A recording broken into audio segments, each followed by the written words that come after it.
Guys, for today's vlog, so madayo nga tayo dito sa townhouse natin dito sa Nai, Cavite at Kaya Homes, Nai, Cavite. So, ayun nga mga ka-braces, pumunta nga pala kami dito sa Nai, Cavite na kung saan Itu. Ang tawag dun? Basta yun yan. Basta dito yun sa Nai, Cavite. So, ayun na nga mga ka-braces.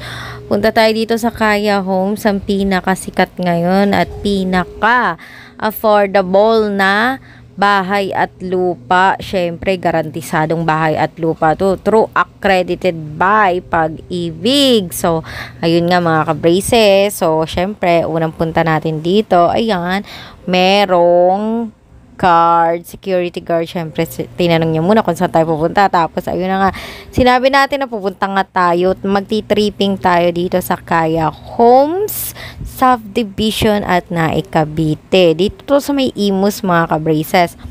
So, sa mga wala pang bahay dyan, so chances nyo na tong magkaroon ng house and lot for the goal. Syempre, kailangan natin yan.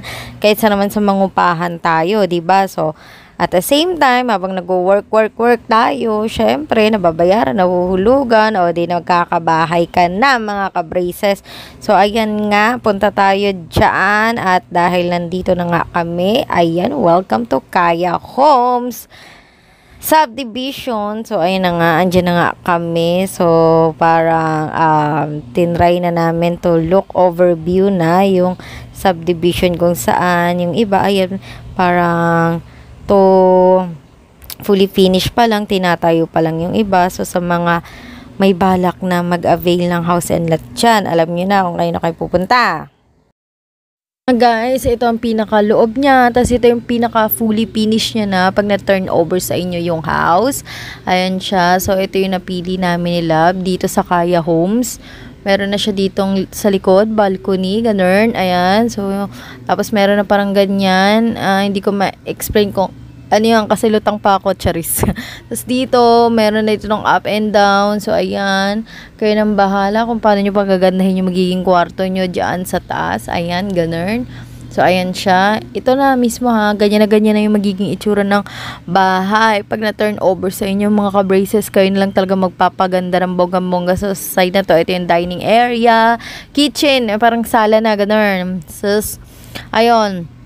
Ito, well, actually, ito yung napili namin ni Love kasi nga, habang hindi naman tayo laging bumabata, syempre tumatanda rin tayo at syempre sa aming very proud agent, yes, Ma'am Lot, hi, shout out. So, si Ma'am Lot ang pinagkakatiwalaan talaga namin sa aming napiling bahay, house and lot namin ni Love dito sa Nai, Cavite at Kaya Home. So, ano pang inihintay nyo mga ka-braces? Housing loan na rin kayo through Pag-ibig. Oo mga ka-braces, kasi nga hindi tayo bumabata, tumatanda tayo. So kailan may napupundar tayo, okay? Kaysa naman sa nangungupahan kayo, upa kayo ng upa, wala namang napupundar sa inyo, 'di ba? Wala kayo nagiging pagmamay-ari. Parang jowa mo, hindi mo talaga pagmamay-ari, charis. Mga ka-braces, tinur pa tayo dito. Pinaikot pa tayo ni Madam Lot dito. So, ayan yung pinakalikod niya. Yung pinakaharap, yung pinakita ko sa inyo. Yung parang fully ano niya na yun. Fully finished na yun. Tapos dito sa likod, ayan, may maluwang pa.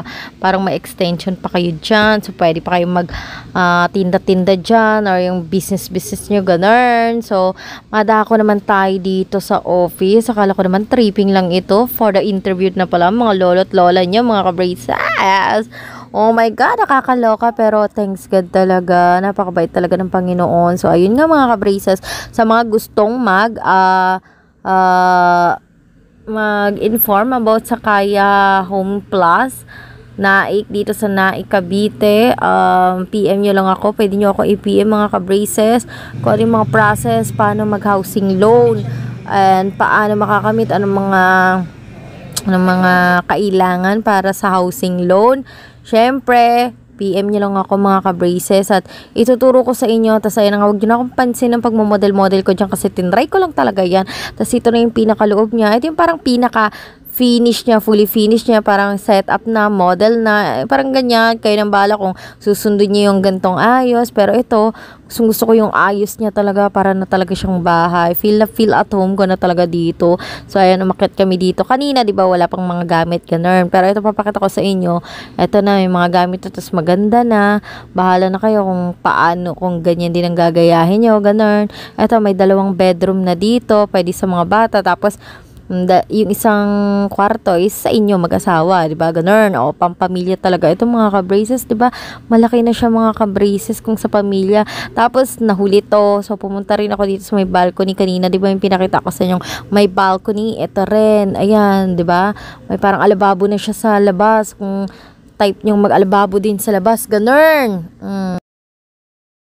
Pupunta naman tayo dito sa may CR. So, ayan, ganyan nakagora, kabongga ang CR nila. Maganda na, tapos malaki na mga ka-braces. Tapos, dito, ito yung pinaka-kusina nila. Ayan, may mga gamit na. So, ayan, sinara ko na, ganun. Tapos, dito, yung pinaka kitchen, dining area. Tapos, yan, model ako dyan. So, talaga minomodel ko yan. Dahil, napakaganda sa murang halaga talaga mga ka-braces. Magkakaroon ka na ng bagong bahay at lupa na masasabi mo talagang sa iyo, garantisadong iyong-iyo. Hindi ka mangungupahan. So, for more information about sa location ng house and about sa house, kung paano mag-process ng housing loan, PM nyo lang ako mga ka-braces talaga. Pero sabihin ko na rin sa inyo kung anong mga kailangan nyo. Syempre, unang-una sa lahat, dapat mga 3 years na kayong work, employed dapat kayo mga ka-braces, syempre. Tapos, dapat may hulog na yung pag-ibig nyo in 3 years. Kanya nahulugan na siya, ganun. Tapos, pangalawa, syempre, kailan yung COEC, payslip, kung employed kayo. Tapos, dapat may monthly kayong income na 16,000, ganyan. Let's say, for example, ang monthly income nyo is, magkano ba na ba ngayon? Basta minimum na yun, 16,000, mas maganda 22,000 eh. Monthly income nyo na 22,000 or 24, ganun, mas maganda. Kailangan lang yon. Tapos, syempre, dapat may mga SS kayo, pag-ibig, PhilHealth, mga benefits, mga ganun.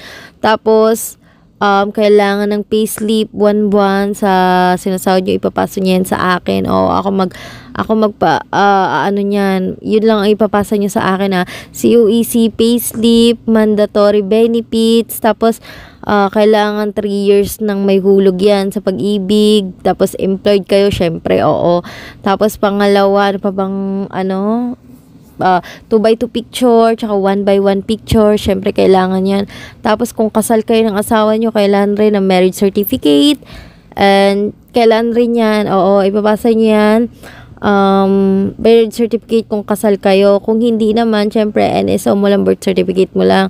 Tapos, once na may tripping, dapat lagi kayong sasama para makikita nyo yung tripping, yung model ng house.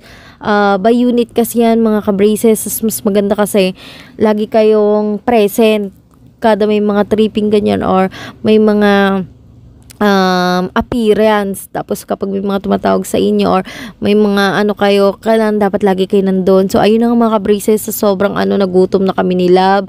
So, maghapon din yun, Charis. Kasi syempre, galing pa kami sa Mandaluyong. So, kain muna tayo mga ka-braces. Hindi na namin na pigilan nila. Talagang gutom na kami. Syempre, may Jollibee muna kami, diba? O, syempre. So, sobrang busog ko, natulala na ako dyan. Ayan. Hindi ko na alam kung anong gagawin ko. Kasi hindi na ako makatayo mga ka-braces. Ang laki na tiyan ko. Iba kasi lumalaki sa akin eh. Una lumalaki sa akin talaga mga ka-braces, hindi mukha ko. Lumalaki sa akin braso ko, tiyan ko, yung bilbil ko ha. Pero yung nakabuntis ha. Tapos yung mga legs ko, ayun talaga. So, ayun lang mga ka-braces. Thank you for watching. Sa lahat ng mga info, PM nyo lang ako. Bye. So, ayun nga mga ka-braces, wag na kayong magpatumpik-tumpik pa. I-PM nyo na lang ako or personal message nyo ako about sa info, about sa house. Kasi ito talaga ang pinakamaganda. O, kitang-kita nyo naman, mukha akong donya, pero hindi ako donya. So, ayun mga ka-braces, sa mga gustong magkaroon ng bahay, yun lang po ang requirements or PM nyo ako. Oo, syempre may bayad pala ang reservation nito mga ka-braces. Kasi ako before, meron po akong binayaran. Oo, tapos malalaman nyo na yung unit. Kapag, mas maganda kasi talaga mga ka-braces, i-PM nyo ako. Yes, very legit siya. Dahil dito kay Ma'am Lot. Si Ma'am Lot naman ang ating pinaka mapagkakatigulan talagang agent. At lima na ang turnover niya dito sa amin, na taga sa amin talaga. So, siguro kami na yung next kasi ang kwento kasi niyan sa amin, may una na kaming kinuha sa Pasinayan Naik. So, parang nagbago yung isip namin, nag-change mind kami, tapos dito na kami sa pangalawa. Ito, yun nga, sa Kaya Homes. So, dito talaga, ito yung parang pinaka nagustuhan namin. Well, although kasi gusto namin, yung parang tapat lang kami, bungad lang kami ng subdivision, gusto namin ganoon. Ayaw namin kasi ng dikit-dikit. Ayok sa Pasinaya, more on dikit-dikit kasi siya. Parang unit siya, unit, pero dikit-dikit. Ayaw kasi namin ng gano'n, yung sobrang dikit, 'di ba? Ayoko ng sobrang close, charis.